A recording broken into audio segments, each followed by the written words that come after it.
आप सबको पता ही हुआ कि गांधारी कौन थी और इनके पति कौन थे। अगर आप नहीं जानते तो हम आपको बताते हैं। गांधारी धृतराष्ट्र की पत्नी थी और कौरवों की माता थी।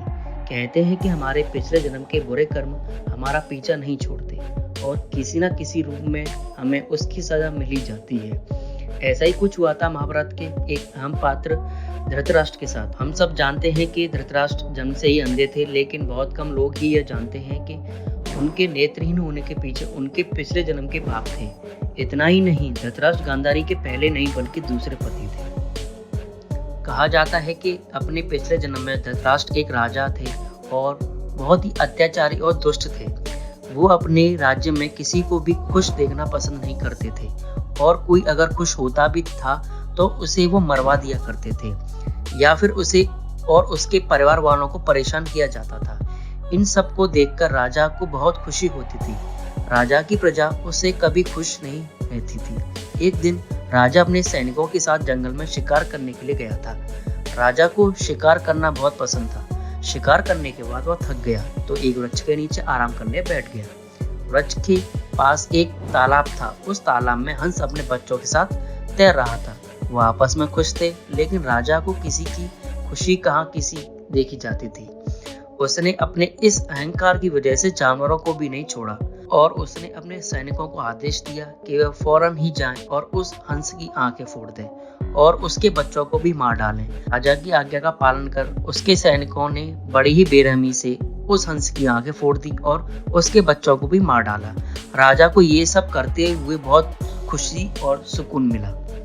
नेत्रहीन होने के पीछे एक कारण और था। चलिए आपको वो भी बताते हैं। महाराजा शांतनु और सत्यवती के दो पुत्र थे, विचित्रवीर और चित्रांगद। चित्रांगद बहुत ही कम आयु में एक युद्ध में मारे गए थे, जिसके बाद भीष्म पितामह ने विचित्रवीर का विवाह काशी की राजकुमारी अंबिका और अंबालिका से करा दिया था। विवाह के कुछ समय बाद ही विचित्रवीर की तबीयत खराब रहने लगी। वे समय तक बीमारी से जूझने के बाद उन्होंने भी दम तोड़ दिया था। अब सत्यवती के सामने प्रश्न खड़ा हो गया था कि आखिर उनका वंश आगे कैसे बढ़ेगा और सारा राजपाट कौन संभालेगा। ये सब सोचकर वो काफी समय तक परेशान रही और इसकी खोज में वो महर्षि वेदव्यास के पास अपनी समस्या लेकर गई और उनसे हाथ जोड़कर अपनी इस परेशानी का उपाय मांगने लगी। उनकी परेशानी सुनकर महर्षि उनकी सहायता हेतु तैयार हो गए, जिसके बाद उनकी दिव्य शक्ति से अंबिका और अंबालिका दोनों को पुत्र प्राप्त हुए। कहते हैं जब वेद व्यास अंबिका और अंबालिका को अपनी दिव्य शक्ति प्रदान कर रहे थे तो अंबिका ने उनके डर से अपनी आंखें बंद कर ली थी, इसलिए उनकी संतान यानी धृतराष्ट्र नेत्रहीन पैदा हुए। नेत्रहीन होने का दूसरा कारण एक ये भी है और वहीं दूसरी ओर अंबालिका का शरीर भय से पीला पड़ गया था, इसलिए उसके पुत्र के रूप में पांडु पुत्र हुए जो जन्म से ही कमजोर थे। गांधार नरेश सुबाला की पुत्री गांधारी से धृतराष्ट्र का विवाह हुआ था। माना जाता है कि जब गांधारी को पता चला कि उसका पति नेत्रहीन है तो उन्होंने इस विवाह को करने से मना कर दिया था और शकुनी ने भी इस विवाह को करने से मना कर दिया था।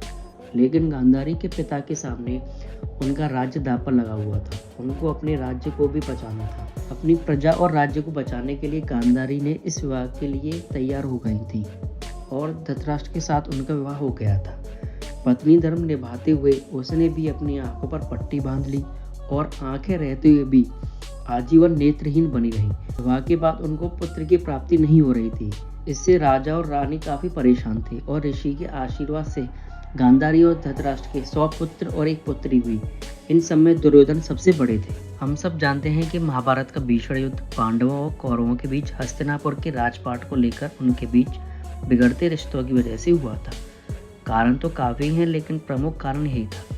लेकिन क्या आप जानते हैं कि इस युद्ध की नींव तो पहले ही गांधारी के परिवार वालों ने रखी थी और उसमें सबसे प्रमुख थे गांधारी के प्रिय भाई शकुनी। इन्होंने ही धृतराष्ट्र के अंदर पांडवों को लेकर इतनी नफरत भर दी थी कि उनको अपने प्रिय भाई के पुत्र अपने दुश्मन लगने लगे थे। एक कथा के अनुसार विवाह से पूर्व धृतराष्ट्र को इस बात का पता नहीं था कि गांधारी की कुंडली में कोई दोष होने की वजह से उसका विवाह पहले एक बकरे से कराया गया था।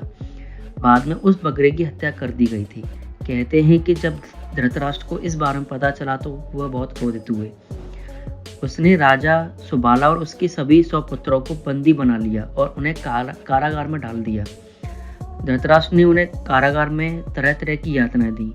वह उन्हें खाने को नहीं देता था, जब देता था तो केवल एक मुट्ठी चावल। भूख से तड़पकर एक एक कर उसके सभी पुत्रों की मृत्यु हो गई थी, लेकिन उसका सबसे छोटा पुत्र शकुनी अभी भी जीवित था।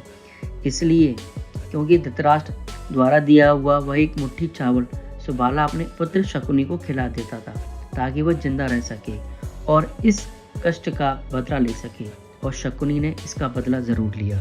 जब सुबाला का अंतिम समय आया, तब उसने अपने पुत्र शकुनी को आदेश दिया कि वह उसकी रीढ़ की हड्डी के पासे बनवाकर अपने पास रखे।